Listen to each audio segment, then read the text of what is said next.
Yo creo que lo que tiene a los economistas ahora preocupados justamente es que en este proyecto de ley no se han introducido eh, elementos que permitan al Estado recabar más fondos a mediano o largo plazo. Simplemente una amnistía tributaria que tendrá efecto un año. ¿Usted cree que con eso eh, podrán solventarse el gasto social que políticamente se demanda del gobierno nacional o cree que es insuficiente lo que ha presentado el presidente Noboa?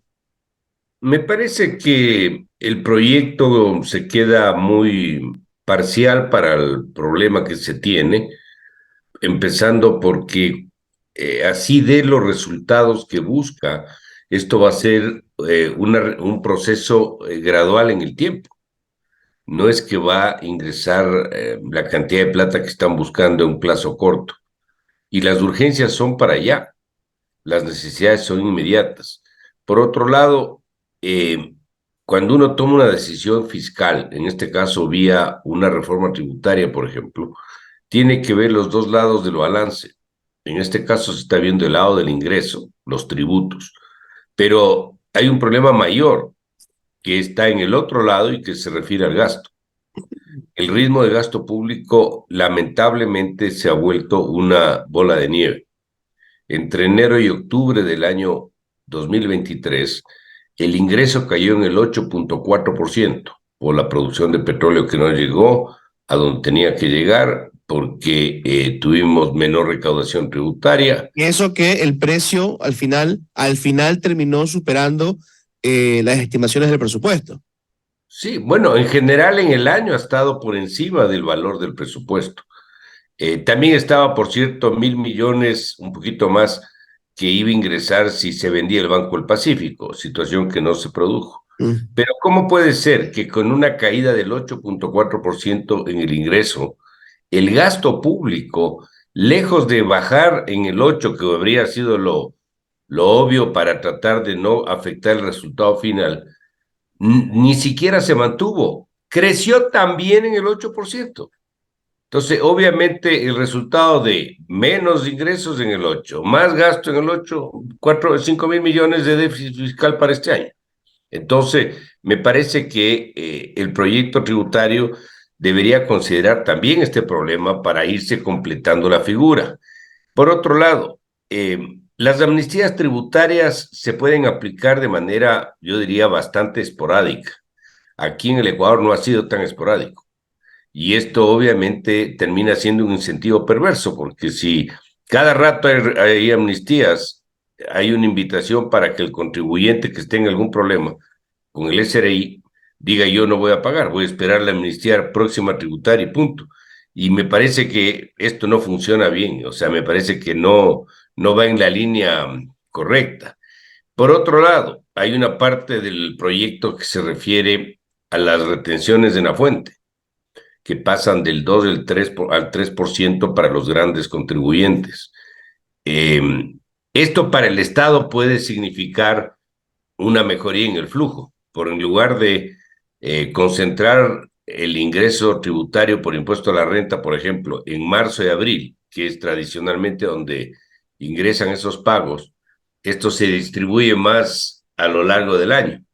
Pero en el fondo no corrige absolutamente nada. El monto, la magnitud es exactamente lo mismo. Lo que pasa es que hay un flujo más adecuado para el Estado. Pero el otro lado de la moneda es el sector privado. No todas las empresas tienen la misma capacidad de liquidez. Y esto sí es un elemento que puede afectar la liquidez de algunas empresas en el país. Entonces yo, por ponerlo en corto, yo no habría enviado un proyecto tributario con una economía que crece al 1%, porque la capacidad de realmente llegar a las metas planteadas no es, y además me parece que hay otras decisiones que le pudieron haber dado recursos mucho más rápidos al gobierno, eh, y que probablemente son más urgentes inclusive. Yo habría enviado, simplemente por citar un ejemplo, un proyecto laboral. Si ya tienen alianza con el Partido Social Cristiano, con el correísmo, el grupo del gobierno, envíe un proyecto laboral. Eso habría parecido bastante más urgente y rendidor inclusive que un proyecto tributario. El tema de los subsidios a los precios de los derivados, eso es una piedra de toque que le puede cambiar sustantivamente las finanzas públicas. Son cerca de 3.000 millones que se pierden ahí. Políticamente difícil esta decisión, sí es difícil, pero no por ello deja de ser importante que se revise la reforma, como ya se lo hizo en el 20, y que por razones que hasta ahora no entiendo, el expresidente Lazo anuló la reforma antes, por cierto, del problema de junio del 22, cuando hubo el levantamiento indígena. Se dio de baja esa reforma, que era una reforma absolutamente sana y que lo que buscaba era despolitizar el precio de los derivados y que se muevan como se mueven en todos los países, de acuerdo a lo que pasa en el mercado internacional, y recordará el ajuste del 5% mensual y después del 3% hasta alcanzar esos valores internacionales. Y se Pero eso puede se todavía empujar hacia adelante. Yo creo que no es políticamente imposible, doctor Pozo, pero ahí hay que hacer un balance entre lo que se pide políticamente y lo que se requiere económicamente. Eh, una elección controversial de los verbos ahí que yo hago, pero si de repente podemos liberar 3.000 millones eliminando sus subsidios, ¿no sería conveniente dedicarlo todo eso simplemente a pagar la deuda? Algo tiene que ir al gasto de inversión social. Y yo le preguntaría a usted, ¿cómo usted balancearía la repartición de esos 3.000 millones si los tuviera libres y usted fuera ministro de Finanzas? Fíjese, solo para ilustrar un poco más esto, ¿cómo puede ser que la ciudadanía decide en la última consulta popular no seguir produciendo petróleo en el bloque 43 del ITT y al mismo tiempo subsidiamos los precios de los derivados? Eso no tiene sentido. Eso no quiere decir tampoco que llegando a los precios que tienen que fijarse para todos, porque subsidiar precios no tiene sentido. Hay que subsidiar actividades, personas, sectores, pero no precios. Ahí no se focaliza nada. Si hay afectación, por ejemplo, para el precio del transporte público, bueno, subsidiamos directo al transporte público para que no haya aumento de la tarifa de transporte, o al transporte de carga, o a la pesca artesanal, pero no lo que tenemos ahora, que es un desastre. Subsidiamos a todos y beneficiamos a los contrabandistas. Pero para responder su pregunta, si esto rinde 3.000 millones de dólares al año, esa plata yo le metería en un fideicomiso, donde se diga, señores, de aquí voy a simplemente ilustrar. 1.000 millones, seguridad.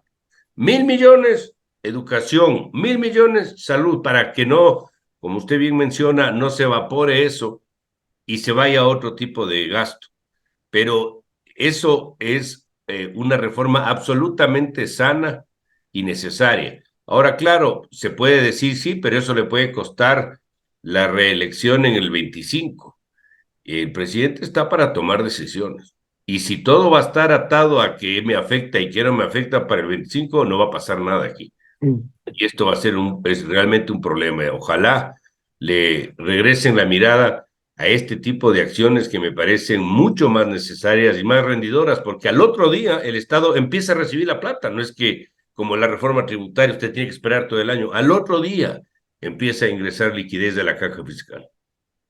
Economista Pozo, entonces podría decir que la afirmación del presidente Noboa que podría aspirar a una reelección, el hecho de pretender aspirar a una reelección empezando su mandato, despeja tal vez o anula cualquier esperanza de que se haga una reforma, como usted bien lo menciona, de políticamente complicada, como en su momento se la tomó con el tema de los subsidios, radical, pensando en el cálculo político y en el periodo electoral que en pocos meses está por empezar.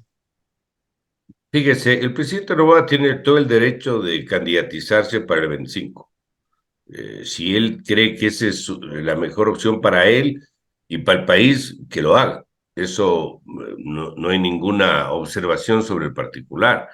Yo lo que digo es que si todas las decisiones que necesite el país en este año y medio van a estar supeditadas a qué le va a dar o no más apoyo popular para la elección del 25, ahí estamos complicados, porque el país no va a poder avanzar.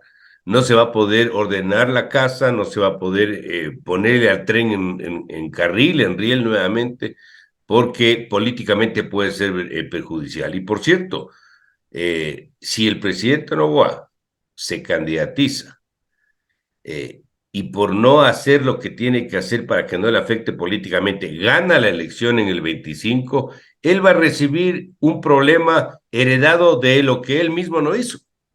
Entonces, me parece que no es sano por ningún concepto el que no se adopten decisiones que sean buenas para el país y que le puede servir a él si llega a ser nuevamente presidente en una próxima elección. Doctor Pozo, para ir concluyendo nuestra entrevista, mi otra pregunta sería, hay muchos que presentando alternativas a lo que se ha propuesto, inspirados en una idea que no terminó por incluirse en este proyecto de ley, que era la reducción del IVA para el sector de construcción. Algunos van más allá y dicen, ¿saben qué? Y ayer era el economista Alberto Costa que está acá, decían, suban el impuesto de renta a ciertos segmentos, pero reduzcan para todos el IVA. ¿Usted cree que sería conveniente, teniendo en cuenta la grave situación de las arcas fiscales, poder hacer una reducción general o parcial del IVA en el Ecuador? El IVA es el impuesto de mayor recaudación. El IVA tiene una tasa que es de las menores de la región. El resto de países tiene tasas de IVA mucho mayores. Me parece que es un error pensar en una reducción del IVA. Y yo pregunto, ¿y para qué vamos a reducir el IVA? Para Si estimular el consumo, dicen. es que la gente no es que no demanda más o demanda menos porque la tasa del IVA es muy alta. Esa no es la razón. La razón es que no hay capacidad de compra y la razón es porque hay 7 de cada 10 ecuatorianos que no tienen trabajo. Esa es la razón por la cual no hay la demanda que se tiene que tener. Entonces, bajar el IVA no va a mover nada. Esa no es la vía. Es igual que interpretar que porque bajo el IVA en la actividad de la construcción del 12 al 5, que es lo que está en la ley, voy a estimular la actividad de la construcción. Ese es un error de lectura y de diagnóstico. Ese sector, por ejemplo, yo sé que no pueden cruzar el IVA y les afecta, pero eso es el menor de los males. El problema de esa actividad es que no tiene financiamiento adecuado, que la estructura laboral que se aplica en las contrataciones es inadecuada, caduca, porque tenemos una ley que no sirve, no funciona. Tenemos un problema de importación de bienes de capital y insumos que son mucho más caros que los países vecinos porque el promedio del arancel en el Ecuador duplica lo que tienen los otros países. Esos son los problemas por los cuales la actividad de la construcción no despega, no porque el IVA sea muy alto. Así que ahí yo creo que es un error y además existe una literatura muy vasta que demuestra que precios diferenciados en el caso tributario no funcionan, que tener un IVA más alto para esto y un IVA más bajo para esto otro, eso no funciona en la práctica. Y finalmente yo le voy a decir algo. Si yo soy agricultor, yo también puedo argumentar y le digo, ¿sabe qué? La agricultura es la que más empleo genera, porque es verdad. Y segundo, es la que más participa en el PIB, lo cual también es verdad. Yo, por lo tanto, le digo al gobierno, yo también quiero un IVA de 5%. ¿Cómo así solo la construcción tiene ese beneficio y no yo? Entonces, ese tipo de decisiones me parece que no son las que responden a una realidad y pueden generar otro tipo de problemas como el que estoy citando como ejemplo. Doctor Pozo, quería consultarle también en estos momentos se llevan las mesas conformadas del Ministerio de Trabajo para establecer un nuevo salario básico unificado. En su momento yo le consultaba sobre este tema y usted decía, bueno, si se llegaba a aplicar en el periodo del expresidente Guillermo Lasso, sería una medida un poco más política que realmente técnica. En estos momentos, ¿usted cómo ve estas conversaciones y los planteamientos justamente que se hacen desde los diversos sectores, sobre todo sobre el sector trabajador y cuál es la posición que usted puede observar y el análisis que merece ante el Ministerio de Trabajo actualmente, que se encuentra ya con una nueva ministra, una nueva titular? El año 2020, cuando se acordó el programa económico con los multilaterales, se incorporó con apoyo técnico del Banco Mundial una fórmula que establecía los indicadores que debían tomarse en consideración para la fijación del salario básico. Es decir, esa fórmula era la que iba a permitir que técnicamente se determine el nivel del salario y no que sea una puja entre empleadores, empleados y gobierno. Eso se respetó el año 2020, era parte del programa económico, y para el salario básico del 2021, yo estaba en funciones públicas, defendí el concepto de no aumentar el nivel salarial, por múltiples razones, pero le voy a dar una o dos. El problema del Ecuador no es de nivel salarial, es de los más altos de la región inclusive. El problema del Ecuador es que no hay trabajo. Y cuando usted sube los salarios por encima de lo que técnicamente debe subir, lo único que está haciendo es imposibilitando que los que no tienen empleo se incorporen. Entonces, una decisión absolutamente perversa para el desempleado y el subempleado. El Ecuador necesita políticas que permitan que haya más gente con empleo, pero no está alrededor del tema de la fijación del salario básico. Le voy a dar otro ejemplo. El Ecuador y Chile tienen más o menos la misma población, 18 millones de personas, pero el PIB de Chile es 300.000 millones, el PIB del Ecuador es 110.000 millones, o sea, es 3 veces más que el Ecuador. ¿Qué quiere decir eso? Que el PIB per cápita del Ecuador es la tercera parte del de Chile, 15.000 contra 5.000 para poner números redondos. ¿Cómo puede ser que con una diferencia de 3-1 en productividad, el salario básico en el Ecuador sea similar al de Chile? Esa fórmula al 20% daba que había un sobrenivel del 30%. Obviamente que no hay cómo bajar el salario de nadie, ni se propone eso, pero sí demuestra que por ahí no va el problema. Entonces, para responder su pregunta, me parece que debemos regresar a un mecanismo que permita una despolitización del salario básico y que no se convierta simplemente en un anuncio político como se lo hizo en el gobierno anterior, de empezar a subir los salarios en eso, porque esos, ¿quién aplaude eso? Los que tienen empleo. ¿Y a quién le perjudicamos? A 7 de cada 10 que no tiene trabajo. A ese sí le complicamos la vida. Entonces me parece que deberíamos regresar a un esquema como el que acabo de anotar. Doctor Pozo, muchísimas gracias por habernos acompañado en la mañana en RTP. Muchas gracias, estoy a la orden.